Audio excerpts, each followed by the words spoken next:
Good morning, everybody. Welcome to the 9/11 virtual breakfast series. Thanks for joining us this morning. My name is Steve Whittington. I'll be your host this morning. I am a field crops extension educator based in the Montcalm County, covering the West Central region. I want to introduce our speaker this morning, Jon Laporte. He's a fellow extension educator.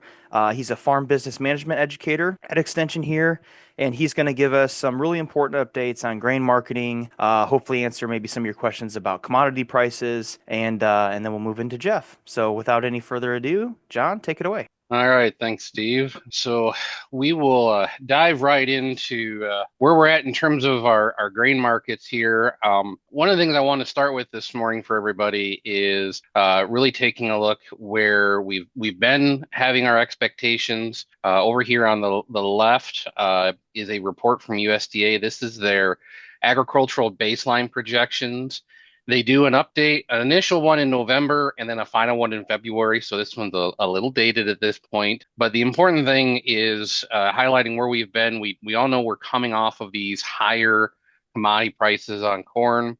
The expectation was that we were going to be hitting this 390 for the 2025 crop. So what we're in some cases in this country just starting to harvest. And USDA's WASDE report for last month actually went ahead and adjusted to that value. So to USDA, we're there.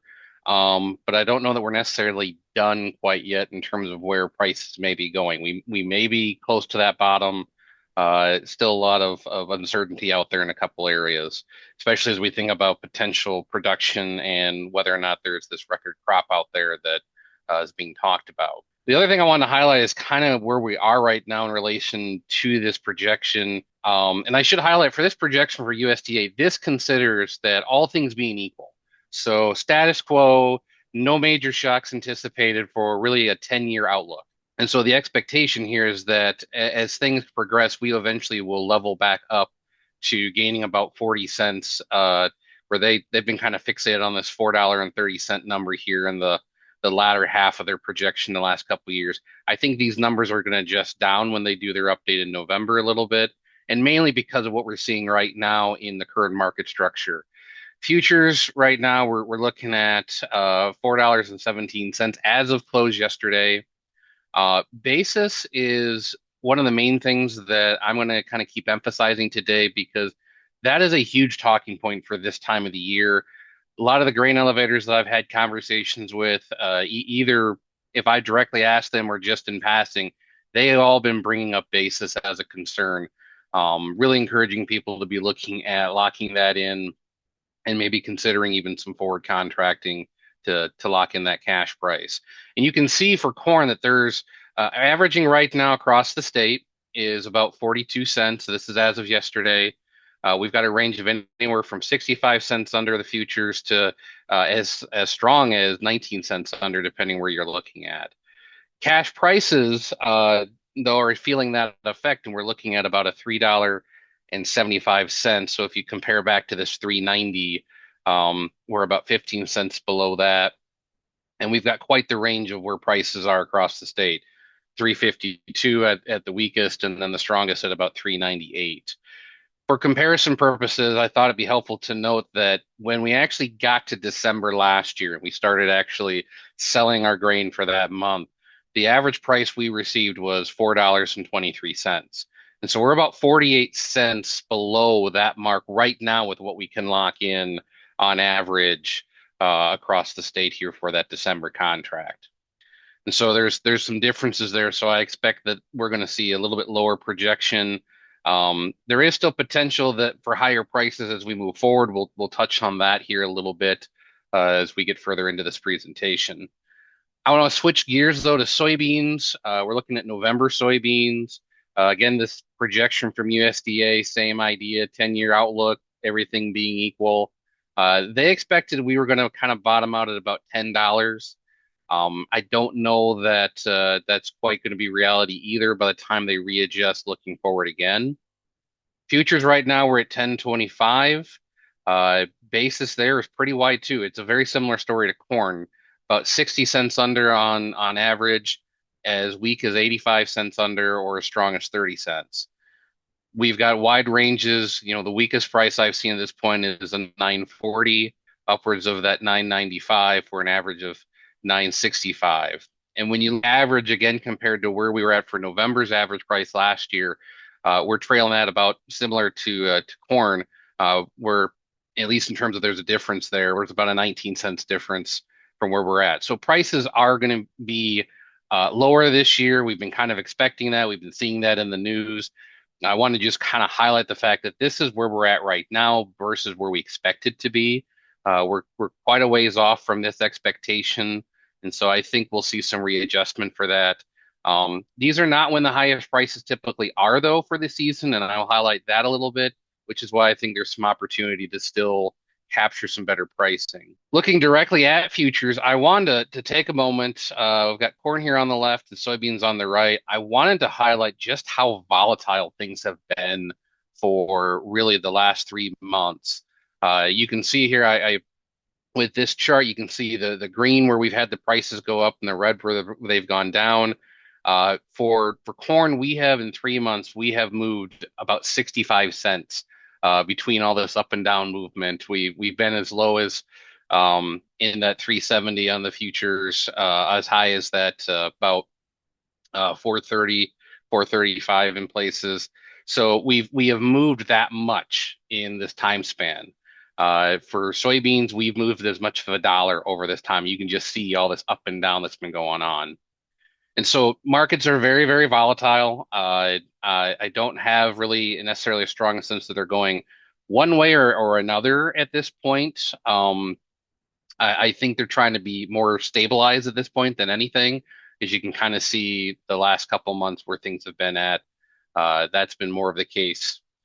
I did want to highlight, though, that there is potential out there. When we look out into the future, past harvest into the next calendar year, there is some carry out here. These market determined storage costs, where they're actually trying to entice us to sell our grain a little bit later. There is some potential out there where we're talking about 18 cents here for corn. And it follows the pattern you'd expect, where we see more of a push to get out into March, a little bit of push extra into maybe the May calendar area before we finally drop back off somewhere after July into that September as we look to that next crop coming in. Soybeans, very similar story. We're talking about a 19-cent difference in carry. So there's potential there if you've got some grain to move that you want to try to hold on into that next calendar year. There's some enticing opportunities there. And again, it follows the same pattern of by the time we hit July, that kind of falls away. So the actual pricing pattern is very typical of what we would expect at this point in a lot of ways. And so I think that there is some opportunity there. And I'm going to come back to these months and highlight why these months are going to be a little bit important for us as we think about when we want to be selling, keeping in mind we have income tax management we typically have to worry about at this time of the year. Maybe there's some input pricing that we want to take advantage of, and we need to move some grain to get the cash to help us buy that.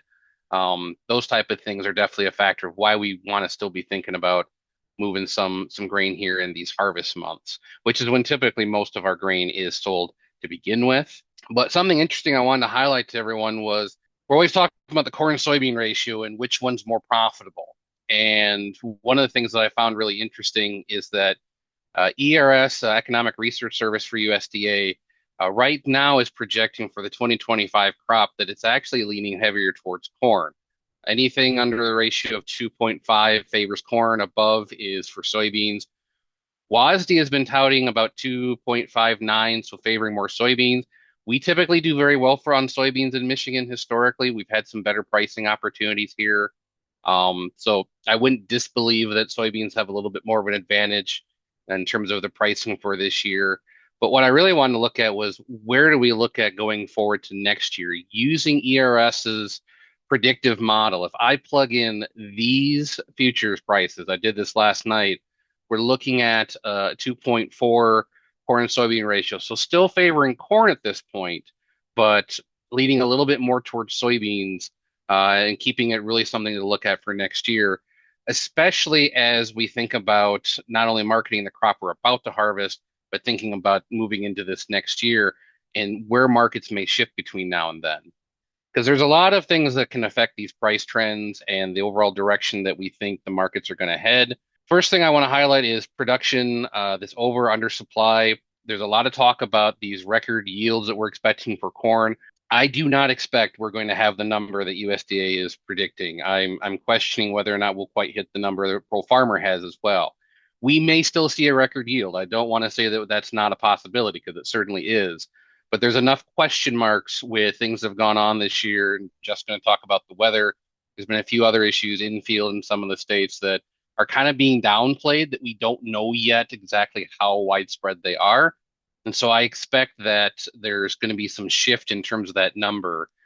If we do have that, if we don't hit that record high because the market's adjusted, that can actually be favorable to our corn prices because right now we're kind of counting that we're expecting to have that. So if that supply is lower, that could have an uptick in terms of corn prices.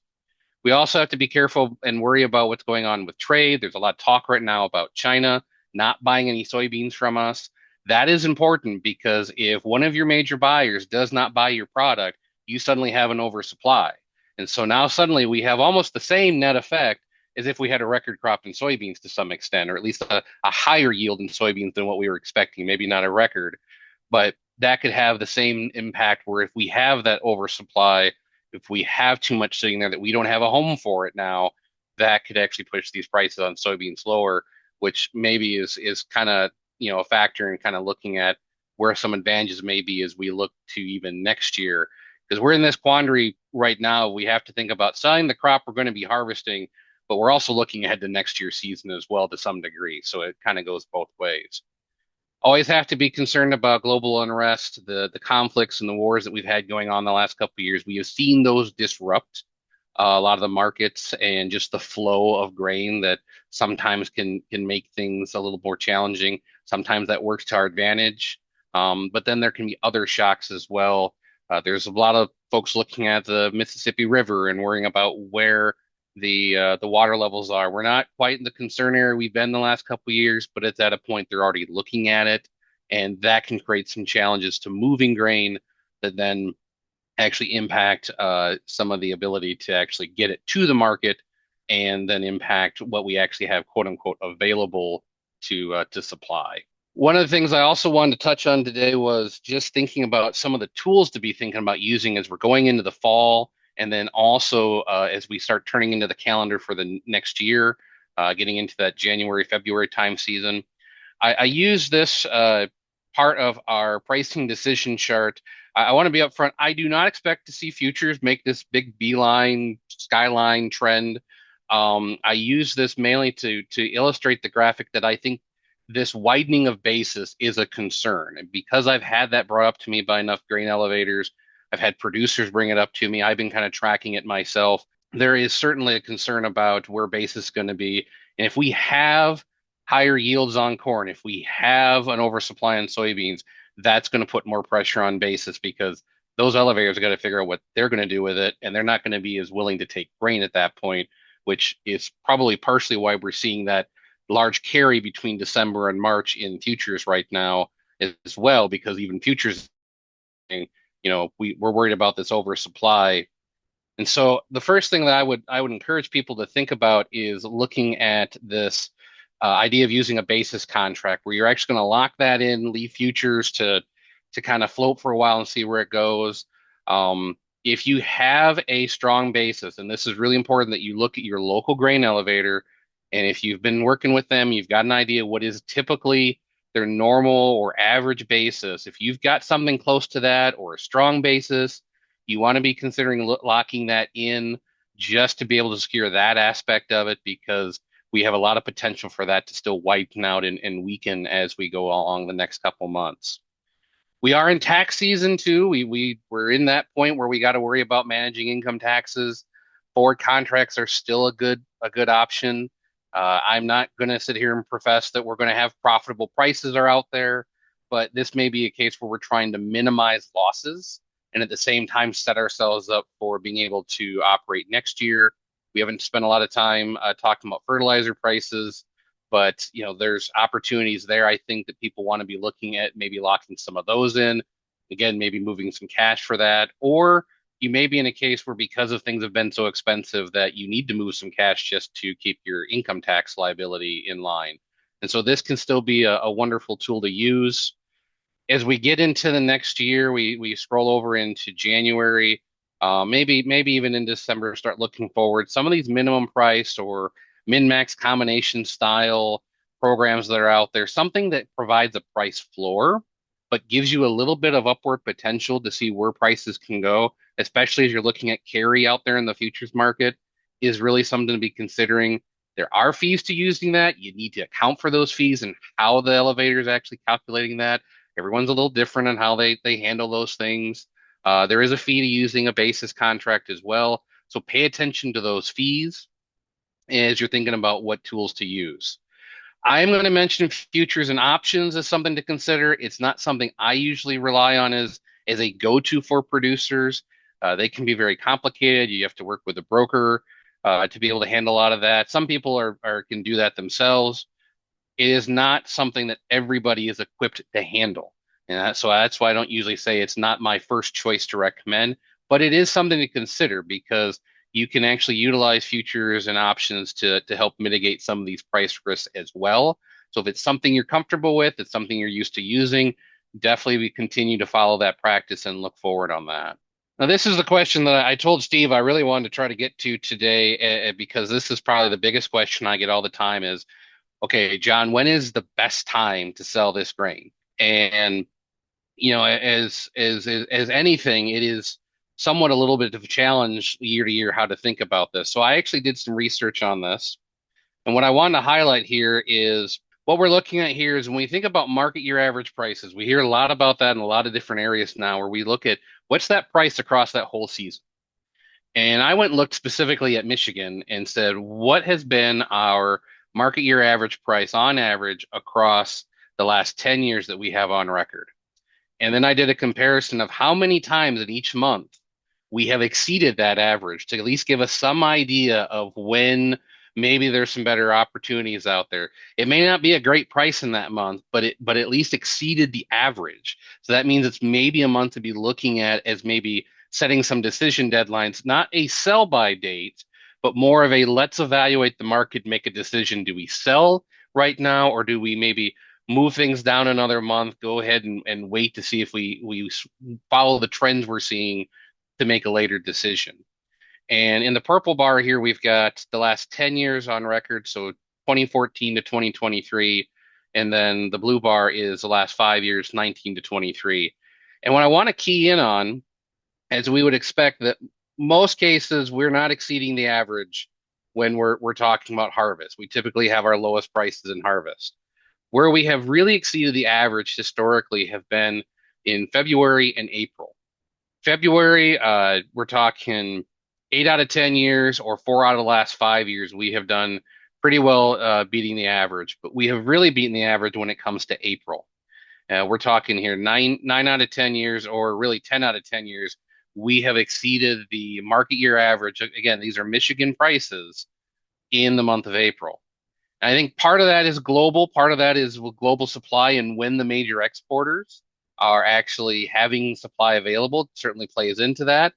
But the other thing is also local demand. And I really want to highlight for corn, local demand is a big key because when you think about April, what's going on, what are we doing in April? We're doing a lot of field work. And so to entice producers to let go of some grain they still got in storage, you typically have to do something to up that price because these are cash prices. These aren't futures prices. So as you're looking at opportunities that are out there, I'm not saying hold all of your grain until February and April because that's just not realistic. But as you're looking at how you want to stretch out and move that grain over the course of the season, do what you've got to in the fall, target some needs there, but then look at how you can strategically go ahead and move the rest of that grain throughout the rest of the growing season, and think about February and April as maybe some target months. For soybeans, similar thought process here. Really want to key in on the fact that, again, like corn, we do a lot of our selling in the harvest season. We do some in January, but a lot of it's in this harvest season. But when you look historically where we have exceeded the average, we have done really well January, February, and March. And we're talking 7 out of 10 years, 4 out of the last 5. We have we have exceeded that average pretty consistently. And there's a reason for that that's really a global aspect to this. And I wanted to highlight that it really comes back down to exports. Brazil and the US are number one and number two when it comes to soybean exports. And this really nice graph here from USDA from back in 20 and 21 highlights that we typically move a lot of our exports out during these harvest months. But Brazil doesn't really start to kind of kick up their exports until really maybe in that February to March period. You can kind of see this gap that exists there. And that is a big portion of why we see some better pricing opportunities out there because the other major exporting countries, the ones that are in three, four, and five, are not on the same season timeline that the rest of us are. Their crops are still in planting, or they're still just out in the field. They're not ready to be harvested. So there is a gap here that exists that usually presents some good opportunities for us to be thinking about.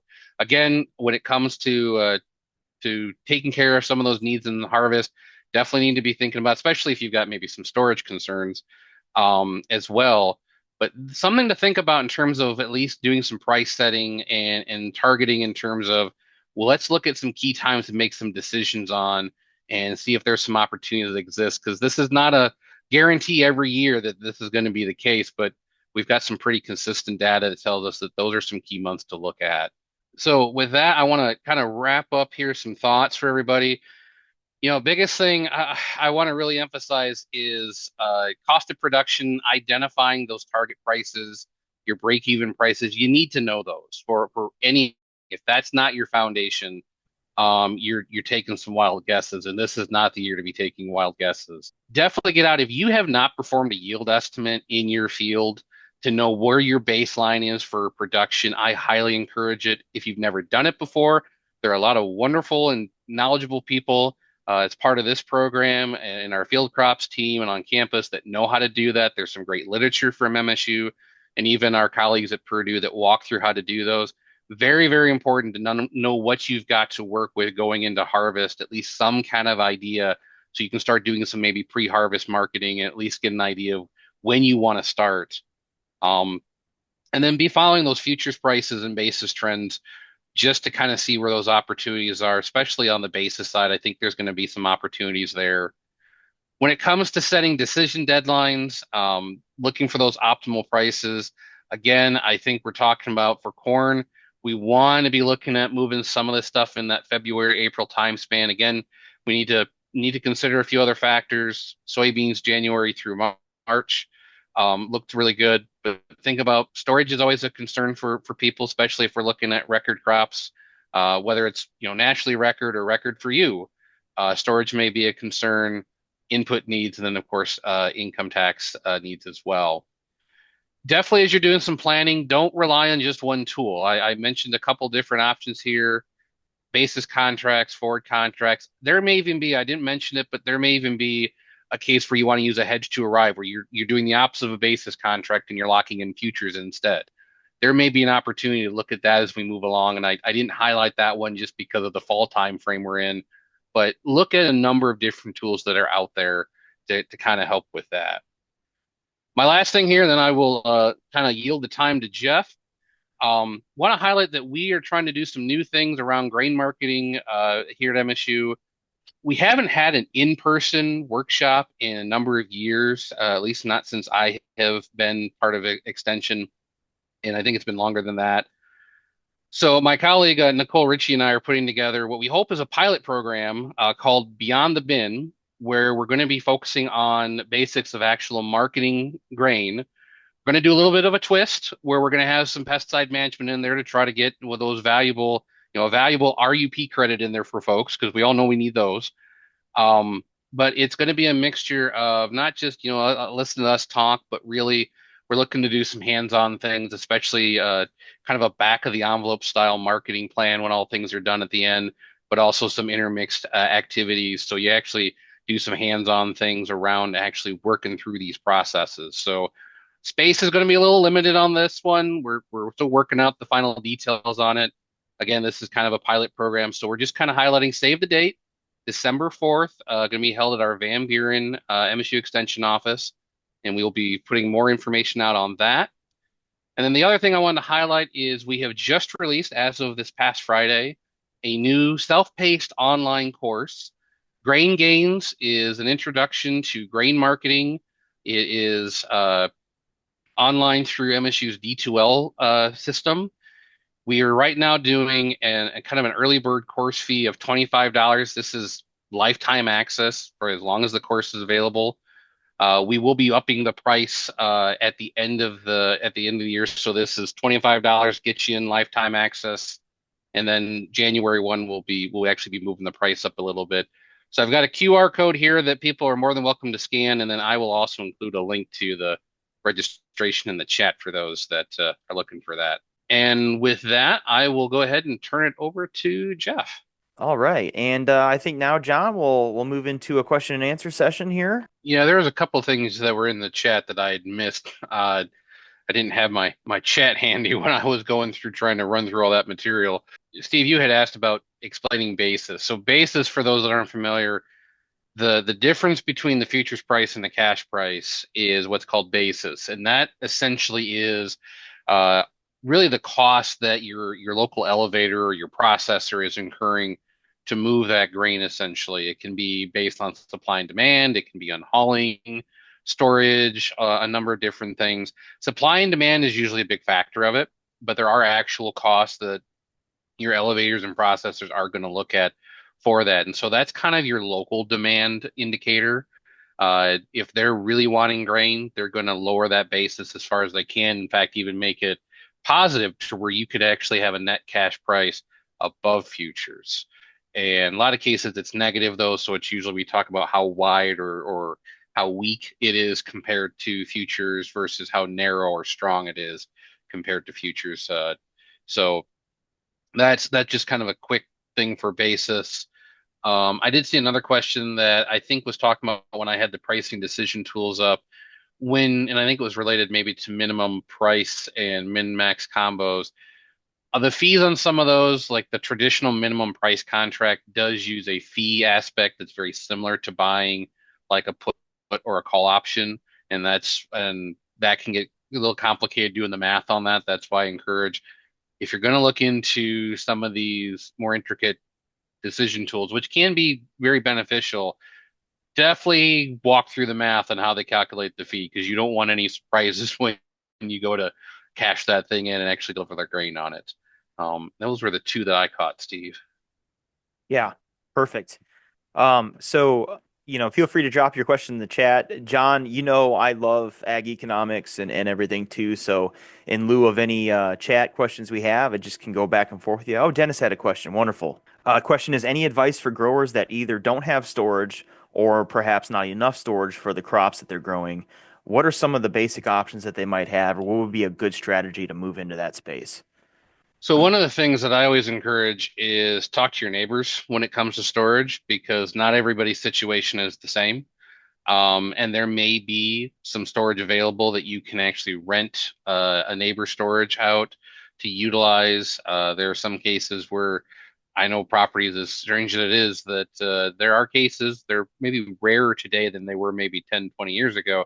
But there are landowners that actually have property that the bin is still functional. Like they've maintained the bin, they just don't use it.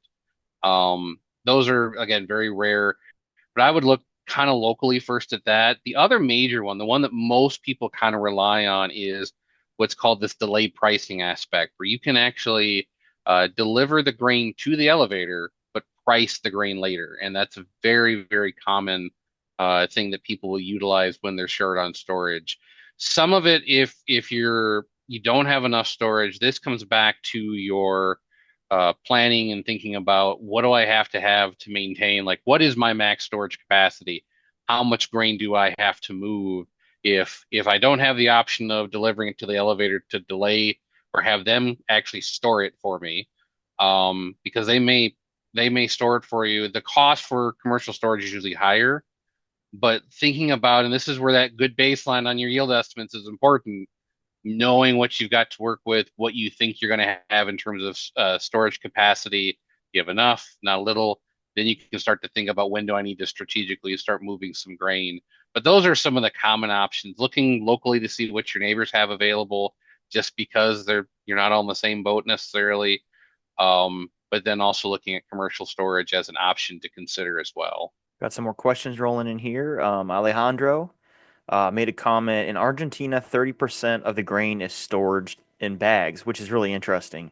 Hmm. It works for us, not for everybody.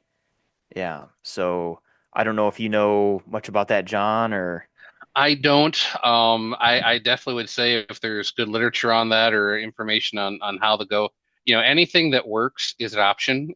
Honestly, I think the biggest thing is if you're going to use that is just understanding what it all involves and how you would later move it because there's probably, I mean, there's logistics involved in that. So understand what you're getting into using that, but I wouldn't say no to that as an option if it's something valuable for a farm to look at. it's definitely a cost-effective option. I think that's the primary driver in countries like Argentina that do utilize that storage method. Great point, Alejandro. Dennis has another question. I heard commercial storage prices are high. Have you heard anything about that? Yeah, commercial storage prices are kind of like basis. They're all over the place. They are higher in many cases, even though you look at where fuel prices are usually a big factor of that. Some of that is also just the fact that they're anticipating a high demand for the need for storage, and storage is at a premium at their facilities, and so that's part of the logistics they're looking at. And so you definitely want to check in and you know I know farms by general are we're all creatures of habit. We like to go to the places we go to, but definitely look at more than one elevator, get kind of an idea of, where the competitors are, how far it is to travel to another option, and see what those storage, I mean, the storage cost is definitely a factor there, and they're different at each elevator. And so you want to factor that in as you're thinking about where do I eventually want to market this? Where do I get the best value for my crop? And looking at if you're potentially going to use their storage, knowing what they're charged is important. But that's a great question because yeah, that is kind of like basis too. That's all over the place. That's I'm hearing a lot higher. I shouldn't say a lot higher, but it's higher than normal in many places than what you'd maybe expect. 'Cause there's usually at least a couple cents difference between what you're going to have able to store at your own farm if you've got facilities versus per bushel than what you'd be able to store at a commercial. But I'm hearing that couple 2 3 cent maybe 4 cent difference in some places creeped up a little bit higher just because they're anticipating a high demand for that. John, there was a couple points that I made note during your presentation. I just wanted to touch on a little bit more. Yeah. Why is China not buying our soybeans right now? What's going on with that? Oh, the loaded question, Steve. Um, a lot of it has to do with trade relations at this point and opportunities elsewhere. They have been, the ongoing thing with the tariffs and just overall trade negotiation with them in general is a huge factor. The other side of it is that they have had a strong relationship with Brazil, and that relationship continues to get stronger. And Brazil is looking to continue to capitalize on that market as much as they can. And that's really the big push that I see out there is those are two huge factors. You've got, you know, you've got a competitor that's taking advantage of what is really this kind of downturn, or at least a not as positive relationship that we've had with China in the past. We've never had a great relationship with China, I would say, but they have been buying from us. They've been one of our bigger buyers from soybeans and a few other important commodities and properties that we have. But you're looking at a situation where it's supply and demand. If you've got disruption out there that you've got a competitor that can step in. That's the main thing we worry about. Is we saw this before. This happened before many years ago. Where we lost market share to Brazil, and it's kind of that same story rolling through here again. This is new though, where they haven't bought any soybeans. That's got a lot of people on edge. But we're still early on into things. We don't know what that fine is going to look at. We're still projecting in a lot of areas that they're going to buy, but this is kind of some of the stuff you see happen when you get into trade negotiations that Right. you've got different advantages and viewpoints on how people are approached it. Right now, soybeans are the ones that are kind of being used as the cannon fodder, as I call negotiation, and that's my opinion how agriculture gets typically treated anyway. So today it's soybeans, tomorrow it could be something else. Yeah.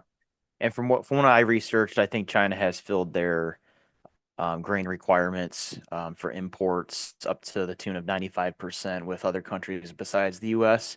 for September. I think economists are looking out to maybe late October, November to see what their asks are in terms of asking for imports from the U.S. So let's Yep. hope that this trend doesn't continue, um, especially with low corn prices.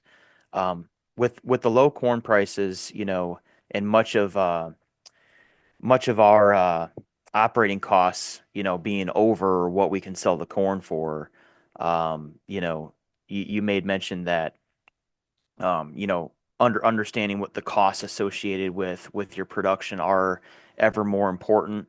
Is there a good a way to start doing that if you have never really analyzed that in depth before? Like, what are some tools that you could use to begin doing that? One of the first things I would recommend if you're trying to get a good handle on your cost of production, know where that's at.